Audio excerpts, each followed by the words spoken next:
इस पर करीब 18,500 करोड़ रुपया खर्च किए जाएंगे। ये 18,500 करोड़ रुपया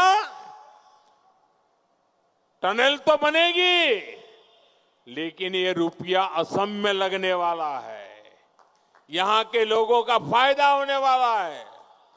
साथियों, इस अंडर वाटर टनल के बनने से नुमालीगढ़ और गोहरपुर के बीच की दूरी बहुत कम हो जाएगी।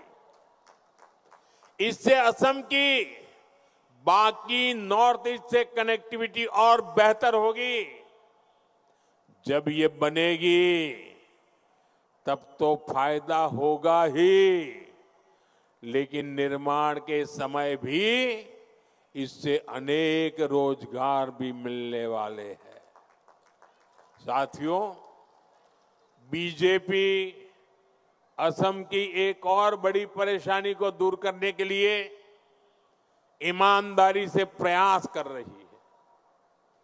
ये परेशानी बाढ़ की है, भूमि कटाव की है।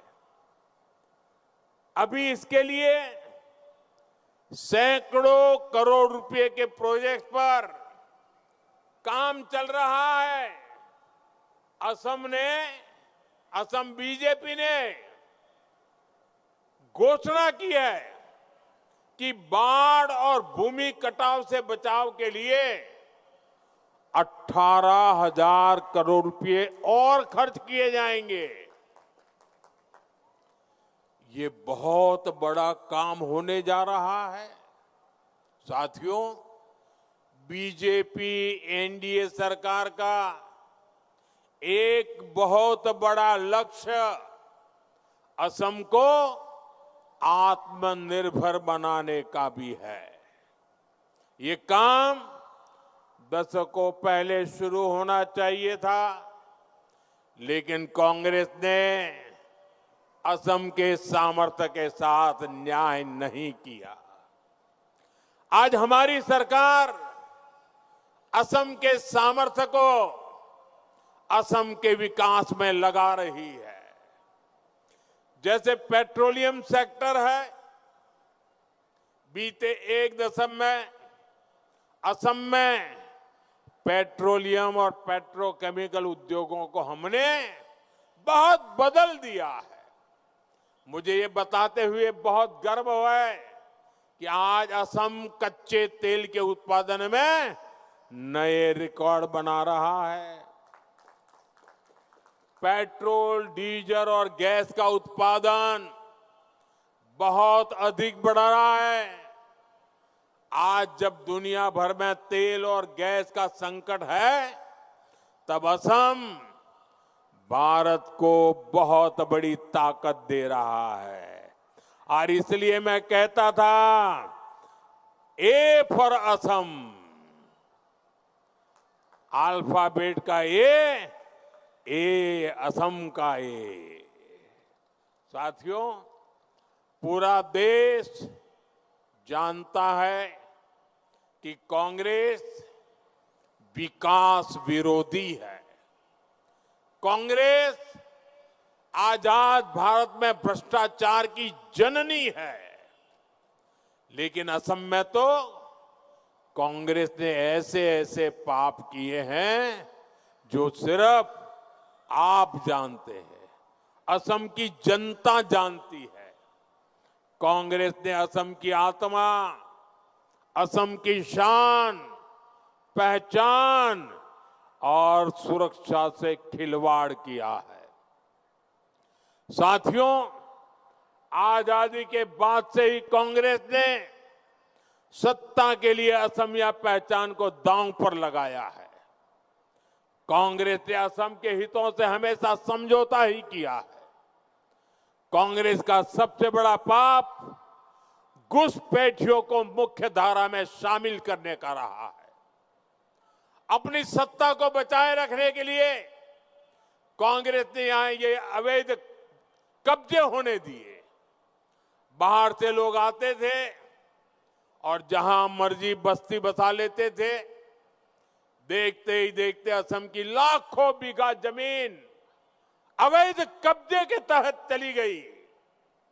साथियों, यहां जो हमारे सत्र है, नामघर है, ये हमारी आस्था के स्थान है। लेकिन कांग्रेस ने असम के अलग अलग जिलों में सत्र की हजारों बीघा भूमि पर अवैध कब्जे होने दिए, वोट बैंक को बचाने के लिए अवैध कब्जे होने दिए। जहां कीर्तन, बोरगीत और भागवत से समाज का जुड़ाव होता, वहां कांग्रेस ने घुसपैठियों को बसा दिया। आज बीजेपी सरकार अवैध कब्जों के खिलाफ एक्शन ले रही है। बीते सालों में सत्र से जुड़ी ऐसी हजारों बीघा जमीन से अवैध कब्जे हटाए हैं। साथियों, कांग्रेस की दुर्नीति ने असम की शान, यहां की सेंचुरी को, जंगलों को और एक सींग वाले राइनो तक को नहीं छोड़ा। लाओखोवा बुराचापोरी में क्या हालत थी, ये आप सभी ने देखा है। लाओखोवा बुराचापोरी सेंचुरी अभी राइनो का घर हुआ करता था। कांग्रेस ने राइनो का घर छीनकर अपने वोट बैंक को दे दिया। इसलिए यहां राइनो को देखने के लिए लोग तरस गए। इसका सीधा असर टूरिज्म पर पड़ा, आपकी रोजी रोटी पर पड़ा, आपके रोजगार पर पड़ने लगा। साथियों, आपने बीजेपी एनडीए सरकार बनाई और हमारी सरकार ने अवैध कब्जे को हटाया। अब 40 साल बाद इस सेंचुरी में फिर से एक सींग वाले राइनो दिखने लगे हैं।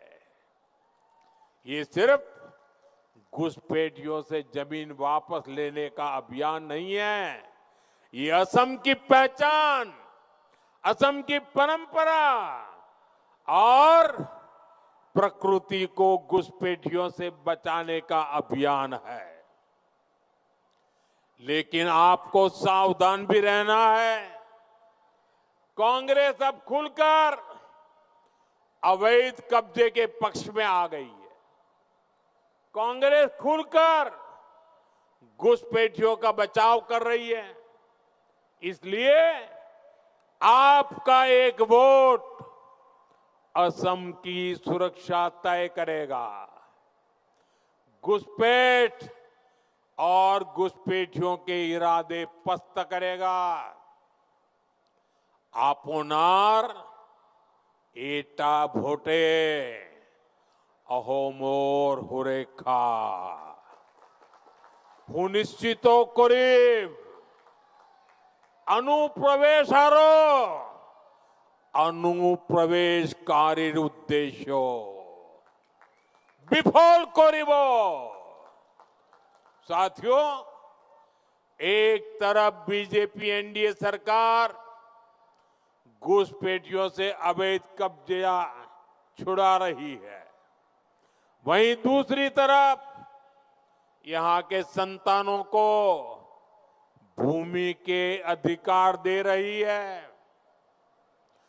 मिशन वसुंधरा के तहत 23 लाख से अधिक असम के मूल निवासी भूमि के मालिक बने हैं। ये जनजातीय समाज के लिए, एससी कम्युनिटी के परिवारों के लिए बहुत बड़ा सुरक्षा कवच बन रहा है और यही सच्चा सामाजिक न्याय है। यही बाबा साहब आंबेडकर के संविधान का सम्मान है।